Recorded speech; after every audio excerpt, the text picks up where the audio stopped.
Ei, detalhe, senhoras e senhores, sim, esta sou eu, Bárbara Unrich, crente e abafando que eu ia conseguir proteger a minha pele, que já estava feita e pleníssima, de uma sombra escura que eu ia usar logo em seguida, usando apenas montes de pó e baking. Mal sabia eu do que viria a seguir. Meu próximo passo foi aplicar primer de sombras nas pálpebras dos dois olhos, e eu estou usando um tom que é próximo ao tom da minha pele, porque eu não tinha uma cor que se assemelhasse à cor da sombra que eu vou usar logo em seguida. Eu apliquei com os dedos mesmo, mas se estivesse aplicando em outra pessoa, eu usaria uma esponjinha. O tom de base que eu escolhi para os olhos foi esse azul bem escuro, que se chama Myrtle. Ele é da paleta Petite Mattes Dark da marca Viseart. E ele é um pigmento muito esfarelento, como vocês podem perceber, caiu bastante logo abaixo dos olhos. E aí, para fazer o acabamento esfumado na cor escura, eu usei um outro pigmento azul marinho com um tom um pouco mais claro, dessa vez da paleta Creeps and Crawls da marca Glamlite.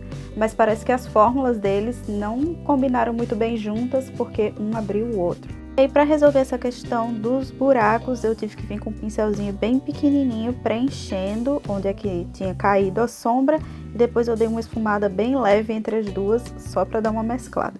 As pálpebras inferiores eu repeti o mesmo processo, usando o Myrtle como base e esfumando nos dois olhos, e depois fazendo o acabamento com o pigmento mais claro. Esse foi o momento que eu coloquei o baking à prova e ele não passou, porque minha pele ficou manchada e o pigmento azul não saía por nada. O jeito foi remover a maquiagem da pele e terminar o olho antes de refazê-lo. Eu comecei colocando o brilho no centro das pálpebras, no cantinho interno e abaixo da sobrancelha. E esse que eu tô usando é o iluminador multicromático Space Age Prophecy da Kaleidos, que ele vai do laranja para o verde. No entanto, eu queria um ponto de luz mais evidente, então resolvi botar um pouco de sombra líquida. Esse é o tom 02 da marca chinesa CC Sheer, e ela vai do rosa para o verde, e achei que a mistura ficou bonita entre os dois tons de multicromático. Apliquei lápis preto na linha d'água inferior e superior para dar um acabamento.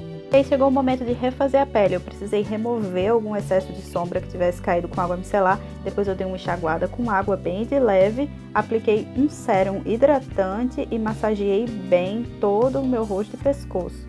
Depois disso, eu apliquei um creme na região dos olhos e dei uma leve massageada também com muito cuidado para não manchar. Apliquei também o hidratante labial e foi o momento de retomar a maquiagem da pele. Eu comecei aplicando um primer para poros com batidinhas nas regiões que eu tenho poros mais dilatados, que no caso são as bochechas, o nariz, o centro do queixo e logo acima das minhas sobrancelhas. Depois eu vim com a base, tomando todo o cuidado para que ela não estrague a maquiagem dos olhos. Logo em seguida eu fiz um contorno cremoso bem leve. Esse que eu estou usando é da Vicky Beauté, é o Stick Tudo na cor Mistério. Ele parece bem escuro na bala, mas ao aplicar com o pincel é muito fácil dosar para que ele fique no tom ideal para você. E aí eu selei o contorno cremoso com contorno em pó. Eu usei o segundo tom mais claro da paleta Secret Garden Volume 3 da Dalla. Então eu fiz uma base com iluminador cremoso. Esse é o Happy Thoughts da Colourpop. Ele tem um tom de champanhe metalizado. E para selar eu usei o Peach Quartz, que é o iluminador da House Labs, a marca da Lady Gaga, e eu achei ele um iluminador bem discreto. E aí eu misturei um pouco de corretor salmão na base que eu estava usando e fui aplicando na região da olheira, porque eu queria não só amenizar qualquer mancha de azul que ainda tivesse, mas como também esconder um pouco da minha olheira natural.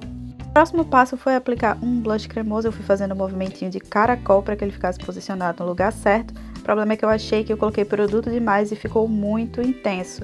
Então eu vim com uma esponjinha de base dando uma esfumadinha para deixar mais discreto. E mesmo achando que o outro tinha ficado intenso, eu ainda resolvi selar com um blush em pó. Esse é o Little Jasmine da Oden's Eye. Depositei um pouco de pó translúcido nas regiões que eu não tinha selado ainda e vim com um pincel esfumando bem para que não fique nenhum acúmulo de produto. Para finalizar, eu fiz um acabamento melhor na parte de baixo do olho. Depois disso, parti para a sobrancelha. Comecei com um tom mais claro, fazendo como que uma base, e depois de preencher os dois lados, eu vim com um pentinho arrumando a direção dos pelos. E aí, com um tom mais escuro de lapiseira, eu vim preenchendo cada falha, fazendo pequenos risquinhos imitando pelinhos, onde era necessário.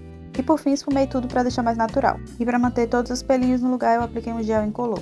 E aí chegou o momento mais demorado, que é colar essas pedrinhas. Eu usei vários tamanhos diferentes, algumas eu fiz simétricas, outras não estavam simétricas, mas ficou desse jeito aí, ó. Então eu apliquei o cílio postiço. Eu escolhi um modelo que era maior, mais cheio e tinha um leve puxado na ponta. E apliquei máscara de cílios nos cílios inferiores e nos superiores para unir o meu cílio com o cílio postiço. E aí fiz o contorno dos meus lábios com um tom que lembra o meu tom natural de boca, ele é um marrom rosado. Depois eu dei só uma leve esfumada na parte interna do traço com o dedo mesmo e vim com um pincelzinho aplicando o batom para ficar bem certinho. Esse é o Retro da MAC. E a make com o look completo ficou assim. Não esqueça de me contar se você gostou. Bye!